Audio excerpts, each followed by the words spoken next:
Bismillahirrahmanirrahim. Assalamualaikum warahmatullahi wabarakatuh.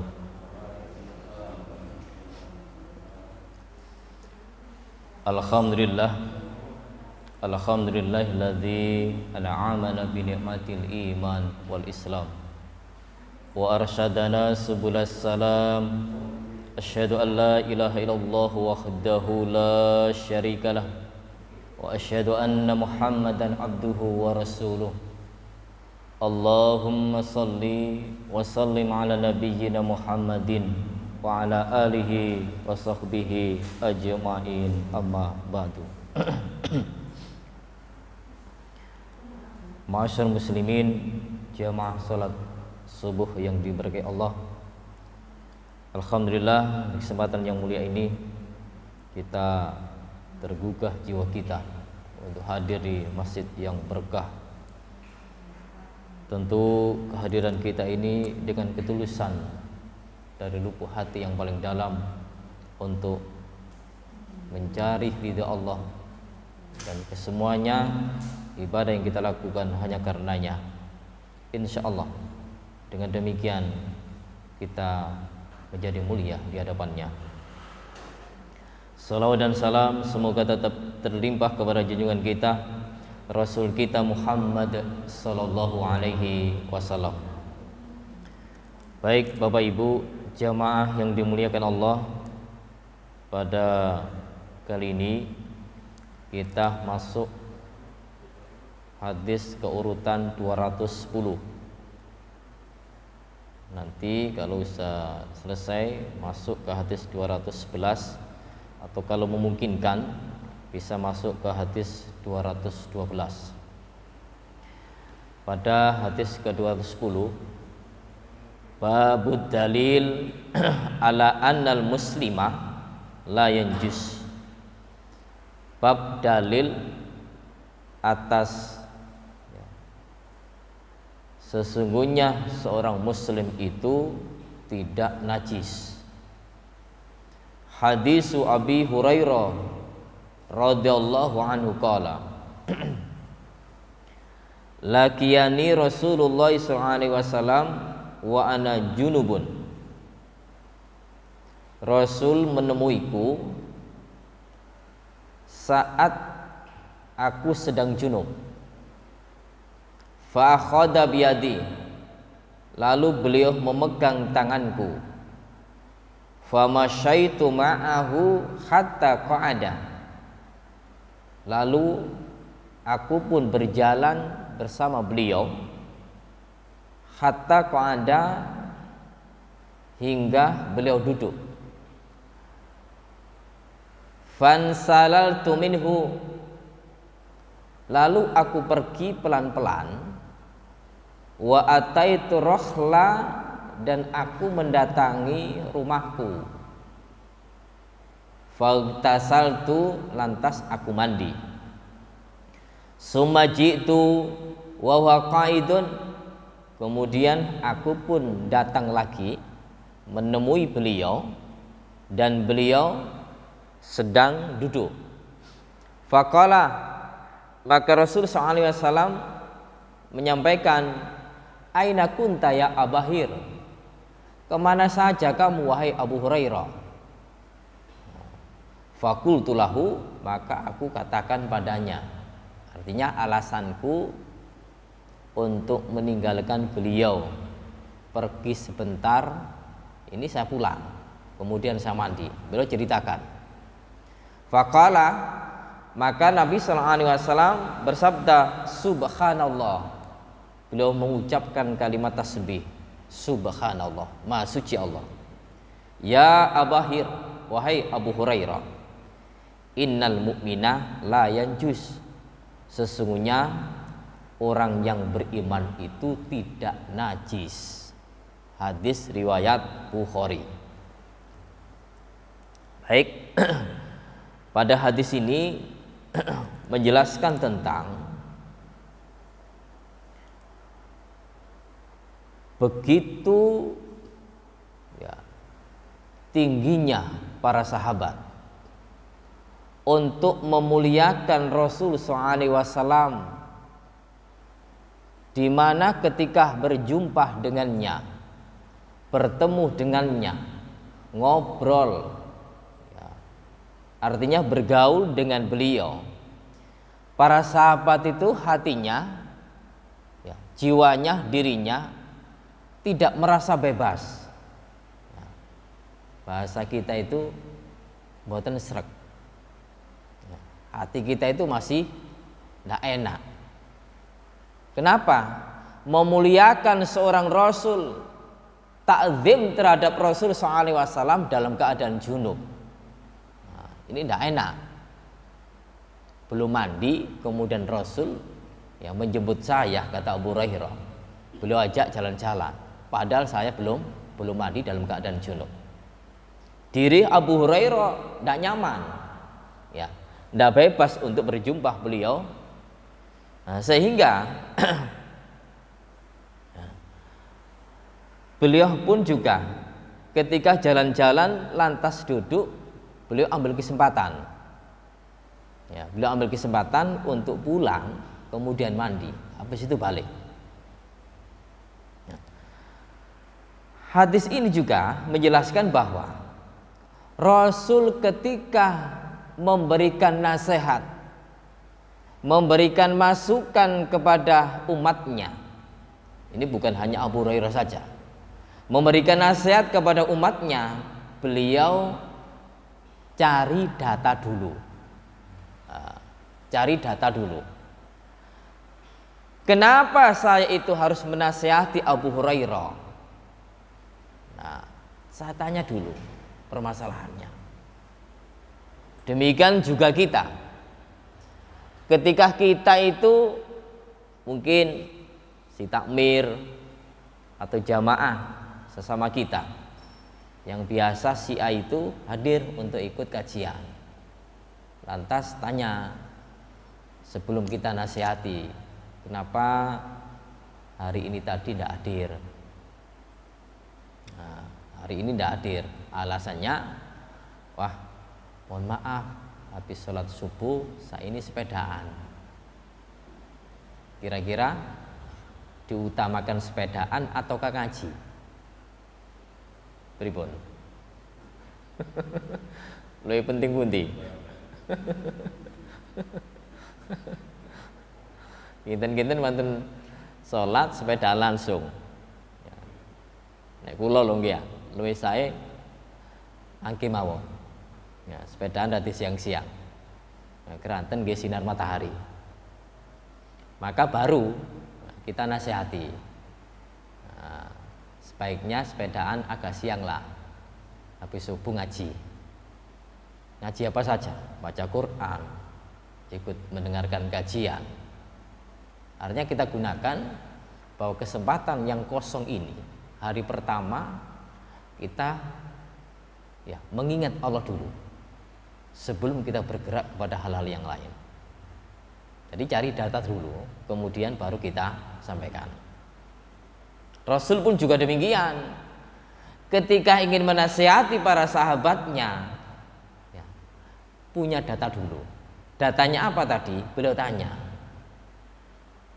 Ketika ngajak jalan-jalan dengan sahabatnya yang bernama Abu Hurairah, lantas beliau duduk istirahat.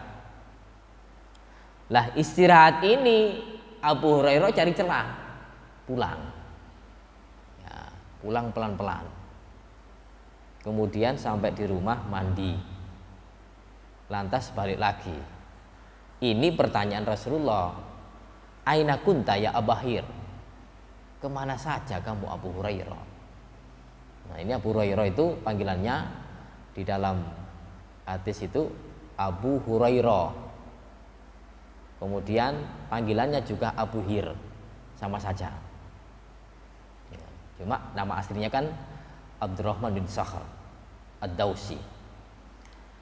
Nah, ketika sudah dijawab oleh Abu Hurairah, Rasul ngapunten, saya tadi pulang, terus terang saya ini dalam keadaan junub. Ya, kita jalan-jalan tadi itu kami dalam keadaan junub. Bercerita Abu Hurairah kepada Rasulullah, saya malu, kula sungkan kali jenengan lan kula niki dalam keadaan junub. Inilah takzimnya para sahabat ketika berjumpa Rasul SAW dalam keadaan tidak bersih, dirinya kurang nyaman berjumpa dengan beliau. Dirinya kurang nyaman berjumpa dengan beliau. Rasulullah ketika diberikan jawaban seperti itu, maka beliau heran. Ya, heran hingga beliau Rasulullah SAW mengatakan subhanallah, tasbih, maha suci Allah. Inilah salah satu kalimat ketika kita melihat, menyaksikan terhadap sesuatu yang takjub, sesuatu yang heran. Kenapa kok seperti ini? Padahal tidak ada masalah gitu. Maka ucapan tasbih.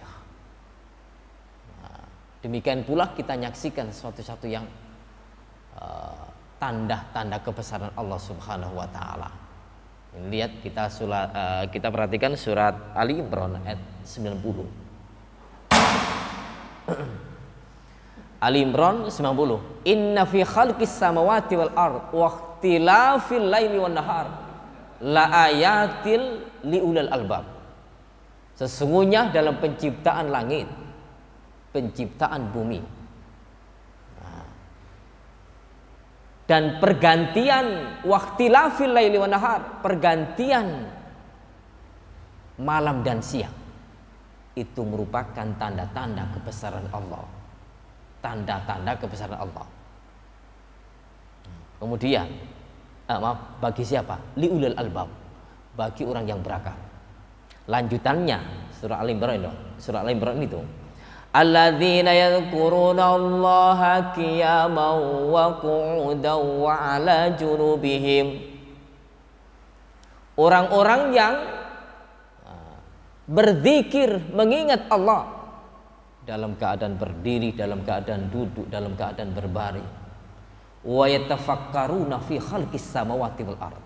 Mereka berfikir terhadap penciptaan langit dan bumi, seraya berucap, Rabbana ma khalaqta hadza batila, ya Rabb, ya Allah, sesuatu yang kau ciptakan ini tidak ada satupun yang sia-sia, tidak ada manfaatnya, tidak ada, semuanya ini manfaat untuk kita, sekecil apapun itu pun bermanfaat bagi kita.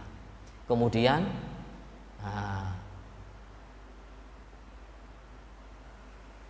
Rabbana ma khalaqta hadza batila subhanaka faqina adzabannar.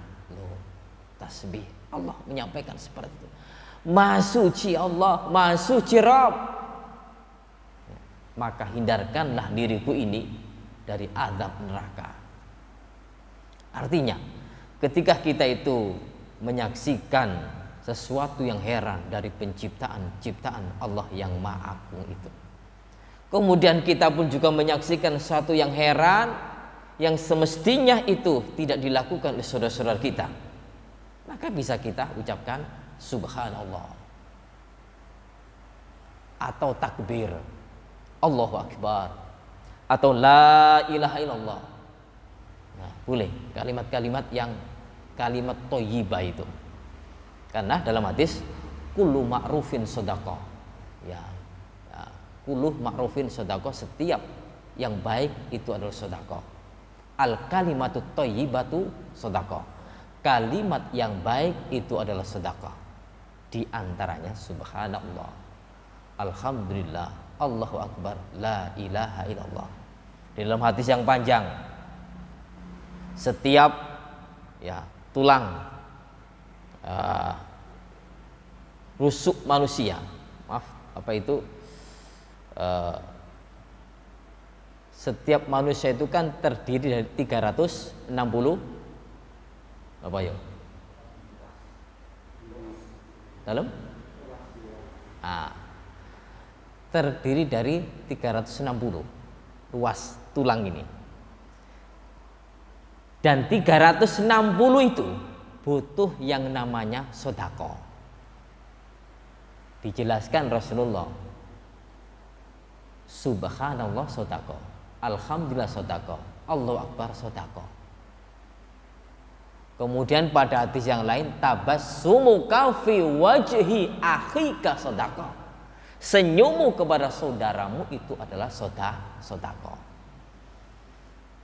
Nah ini kan hadis-hadis seperti ini muncul ya, ketika para sahabat melihat saudara-saudaranya yang mampu, saudara-saudaranya yang kaya, bisa melakukan ibadah, kemudian bisa bersedekah dengan harta mereka. Maka orang-orang yang tak punya harta itu iri, gitu loh, iri. Rasul, mereka itu ahli ibadah dan mereka itu juga mampu bersedekah dengan harta mereka. Kami tidak bisa, Rasul.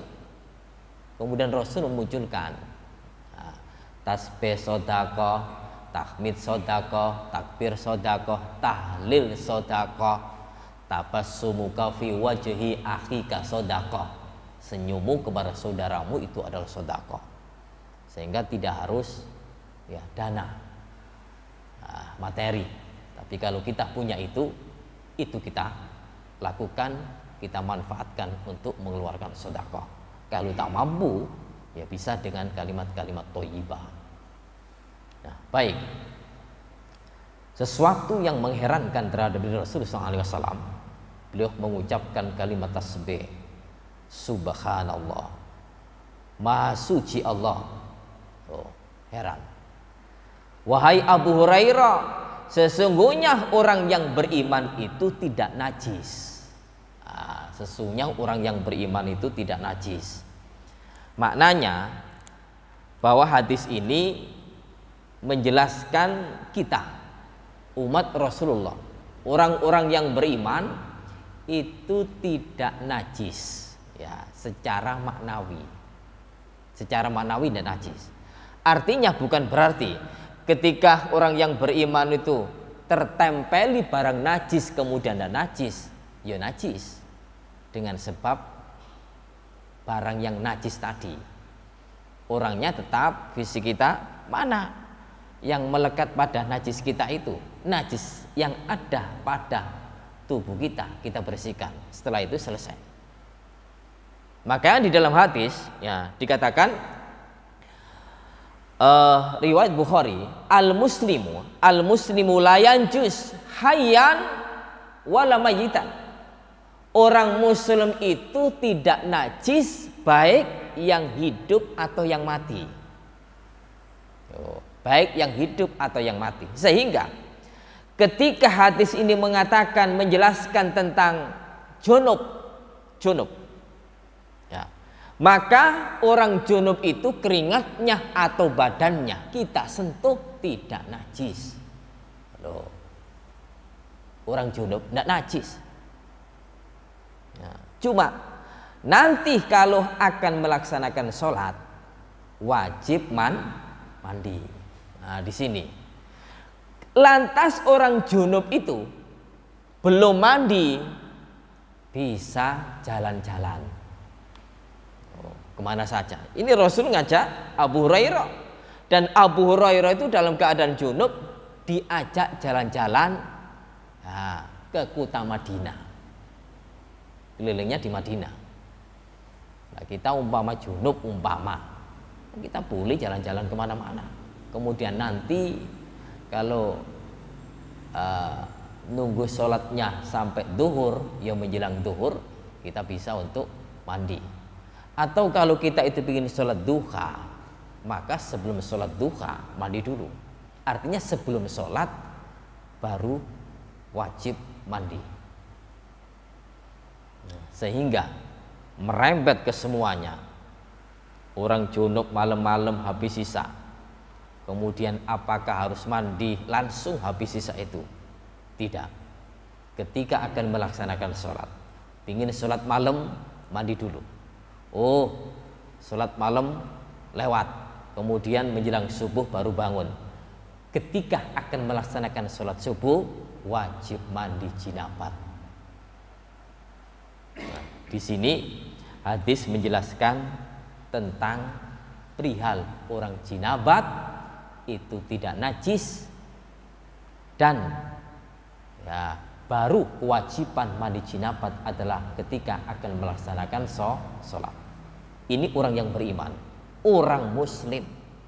Di dalam hadis dikatakan, hadis Bukhari dalam kitab Lu'lu' wal Marjan ini, innal mu'mina la yanjus, sesungguhnya orang yang beriman itu tidak najis.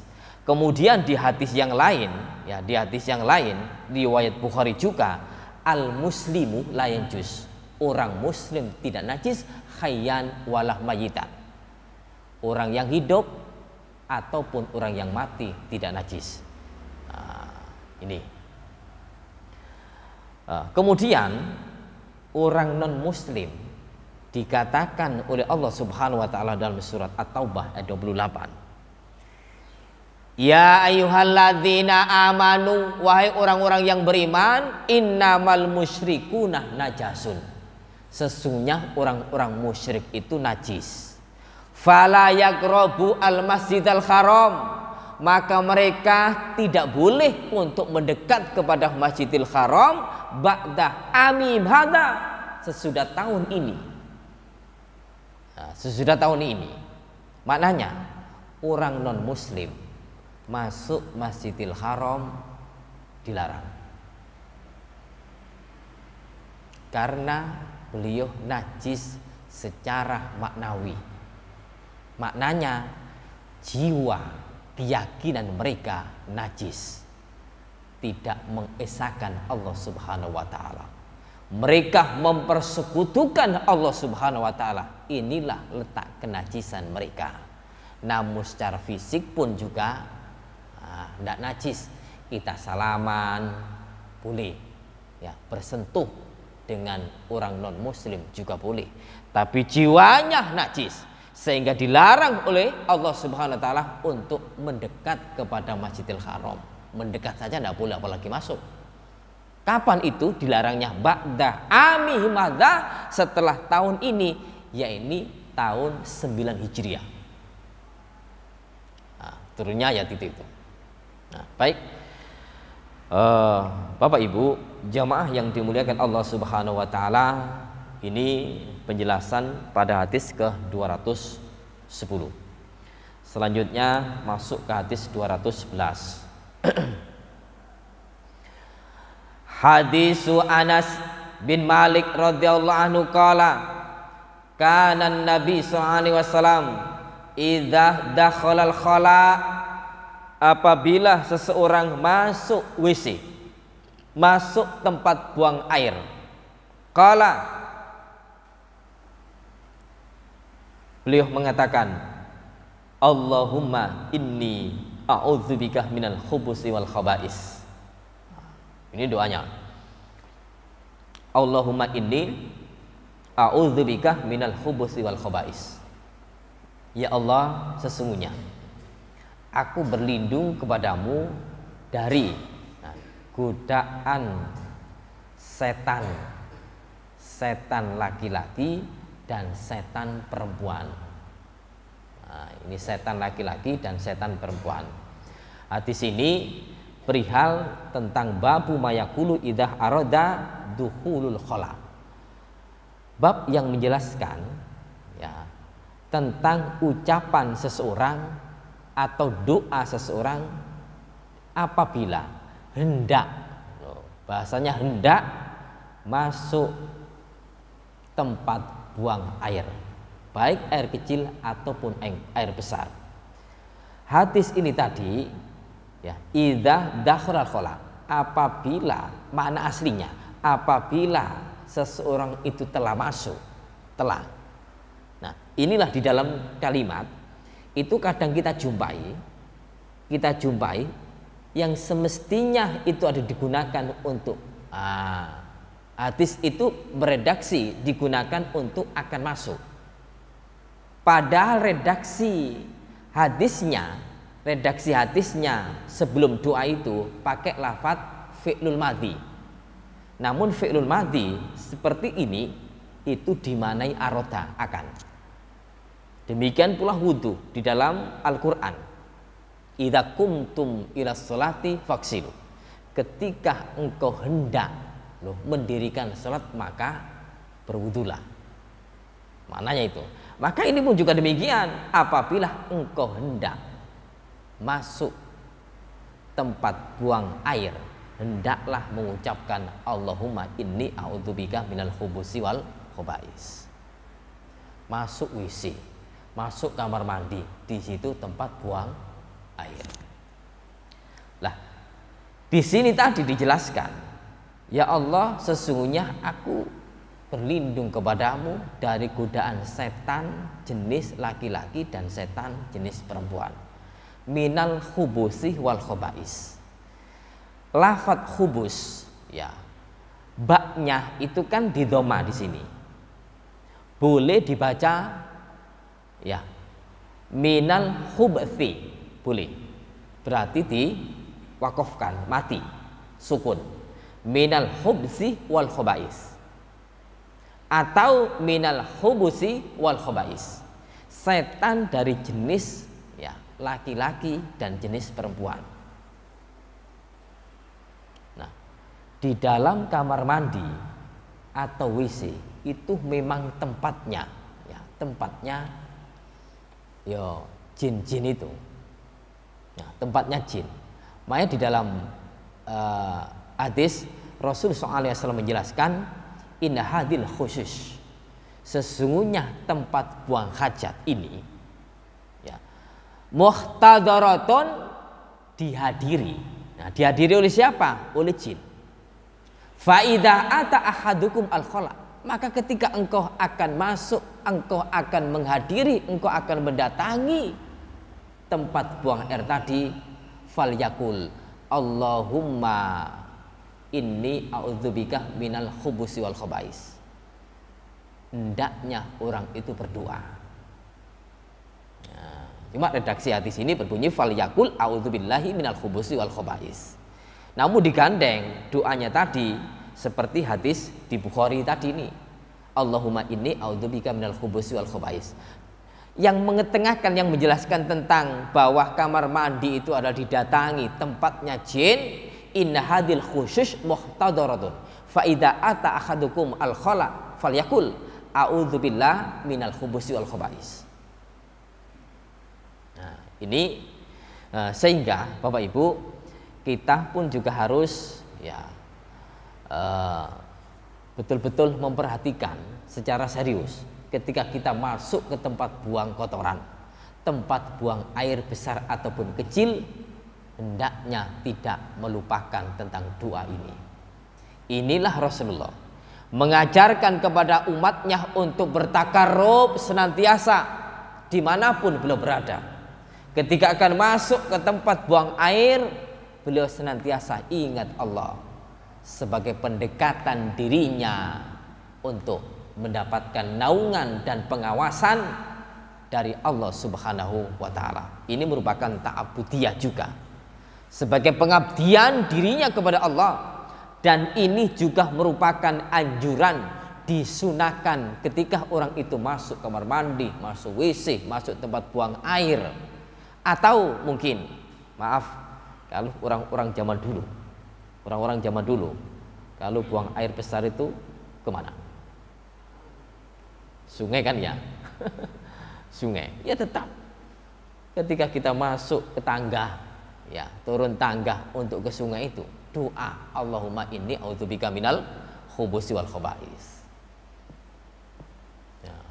Bahasa hadis kan, idza ata ahadukum al khala, ketika engkau hadir, engkau akan masuk ke tempat buang air besar ataupun kecil, maka hendaknya engkau berucap Allahumma inni a'udzubika minal khubusi wal khobais. Nah, lantas para ulama ketika menjumpai hadis yang diriwayatkan oleh Abu Dawud, ya, diriwayatkan oleh Abu Dawud, idza dakhala ahaduhum al khala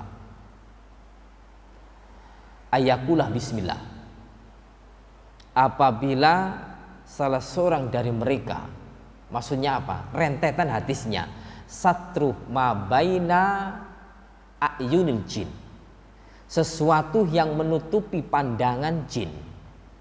Pandangan jin. Wa aurati bani Adam, dan auratnya keturunan Adam. Idah ata ahadum al khala, ketika salah seorang dari mereka, siapa? Keturunan Bani Adam tadi, untuk masuk ke tempat buang air, falyakul, hendaknya, maaf, ayyakulah, hendaknya mengatakan bismillah. Redaksi bismillah. Terus bagaimana dengan hadis yang tadi? Di hadis Bukhari tadi ketika mau masuk, a'udzubillah, napa? Allahumma ini a'udzubika minal khubusi wal khobais. Kemudian redaksi yang riwayat Abu Dawud disahihkan oleh Imam Nasruddin Albani mengatakan ayyakula bismillah. Nah, sehingga dengan bismillah, Allahumma inni a'udzubika minal khubusi wal khobais digabung menjadi bismillahi Allahumma inni a'udzubika minal khubusi wal khobais. Lengkapnya itu. Nah, Bapak Ibu, perihal tentang jin, ya, yang tempatnya, ya, diantaranya dihadiri oleh jin, ditempati oleh jin, itu adalah kamar mandi atau WC. Kadang-kadang orang-orang itu punya kamar mandi sendiri, WC sendiri, atau ada juga ya kamar mandi ya juga WC, sama saja. Itu sama-sama tempat buang air. Maksud kami di situ adalah dihadiri oleh jin.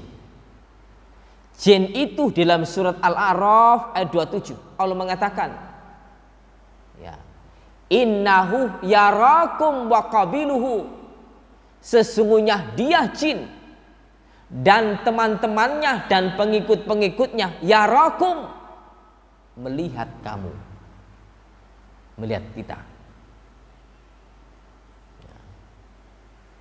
Ini jin masuk ke alam dunia, masuk ke alam dunia, padahal tempatnya adalah dunia lain atau alam gaib, tapi berada di dunia lain, tapi bisa masuk ke alam dunia. Loh. Innahu yarakum wa qabiluhu, Al-A'raf 27. Sesungguhnya dia jin dan kabilahnya, pengikut-pengikutnya bisa melihat kamu. Bisa melihat kamu. Ketika hal ini, maka ini nanti jin tidak akan bisa melihat seorang hamba. Artinya tidak bisa melihat auratnya ketika orang itu masuk kamar mandi, masuk WC, mengucapkan doa. Terus terang saja, kalau bahasa Al-Quran tadi innahu yarakum wa qabiluhu, wa haitsu la tarawnahu, dan di mana saja engkau tidak, dan tempat mana saja engkau tidak bisa melihat mereka. Maknanya bahwa kalau melihat ayat tadi, semua aktivitas kita, jin bisa melihat kita. Semua aktivitas kita, jin bisa melihat kita. Tetapi untuk rana, seseorang itu membuka auratnya terbuka. Pada saat di kamar mandi, pada saat orang itu mandi, auratnya terbuka. Apakah jin itu melihat? Dengan hadis yang tadi, ma baina satru ayunil jin, sesuatu yang menutupi pandangan jin, ya, wa baina aurati bani Adam, dan antara auratnya bani Adam. Ketika salah seorang di antara mereka, putra putri keturunan Adam itu masuk kamar mandi, masuk WC, ayakula bismillah, hendaknya orang itu mengucapkan bismillah. Maka dari ucapan bismillah ini, jin akan terhalang untuk melihat auratnya putra putri bani Adam. terhalang. Sehingga doa-doa ini mohon untuk tidak dilalaikan. Untuk tidak dilalaikan. Doa ini untuk umat Rasul SAW, bukan doa untuk anak-anak. Kadang-kadang doa ini kan sering dibaca oleh anak-anaknya, diajarkan ke anak-anak. Tapi untuk kita tetap pengajarannya dari masa kecil hingga dewasa, hingga tua, hingga akhir hayat, itu pun tetap berfungsi bahwa doa itu adalah untuk umat Rasulullah Shallallahu Alaihi Wasallam. Jin tertutup, tidak bisa melihat seorang hamba ketika berdoa, walau ya di dalam kamar mandi itu adalah membuka auratnya. Di dalam Al-Quran redaksi jin, ya, menurut Prof. Quraish Shihab dalam bukunya Alam Ghaib, di situ ada 5 redaksi, ada 5 kata, maknanya jin semua. Artinya ujung-ujungnya jin, gitu. Lafadznya kadang jin. Seperti hadis tadi, ma baina satru ayunil jin, jin, lafadznya jin. Kemudian dalam surat An-Nas, lafadznya jinnah, minal jinnati, minal jinnati wanas, 2. Kemudian di dalam surat Ar-Rahman, waljan mimma rijiminam. Kemudian redaksinya menggunakan iblis. Dalam surat Al-Baqarah, ya, wa idku nadil malaikatis jutu li adama fasajatu ila iblis. Tapi ujung-ujungnya jin. Di mana redaksi ayatnya? Surat Al-Kahfi ayat 50. Ya, surat Al-Kahfi 50, bahwa fasajatu ila iblis, mereka bersujud kecuali iblis, wa kana minal jin. Iblis itu dari golongan jin. Kemudian lafadznya setan. Nah, ini karakter dan sifat manusiawi yang bersifat syaitoniyah, ya, keluar dari batas kewajaran ataupun sesuatu yang membuat orang-orang itu adalah menyimpang terhadap sebuah kebenaran. Maka itu adalah karakter dan sifat-sifat setan yang senantiasa mengganggu kita. Nah, oleh karena itu, Bapak Ibu, jamaah yang dimuliakan Allah Subhanahu wa taala, kita manusia diciptakan oleh Allah untuk beribadah. Jin pun juga beribadah. Wa ma khalaqtul jinna wal insa illa liya'budun. Tidaklah aku ciptakan manusia dan jin melainkan untuk beribadah. Kita beribadah, jin pun juga beribadah. Namun dari kalangan ya iblis dan dedengkotnya punya balas dendam. Ya, balas dendam dari awal penciptaan dulu. Beliau merasa terbaik. Ana khairum minhu. Saya ini lebih baik darinya. Siapa? Dari Adam. Khalaqtani minar. Engkau ciptakan aku dari api. Ini menurut iblis.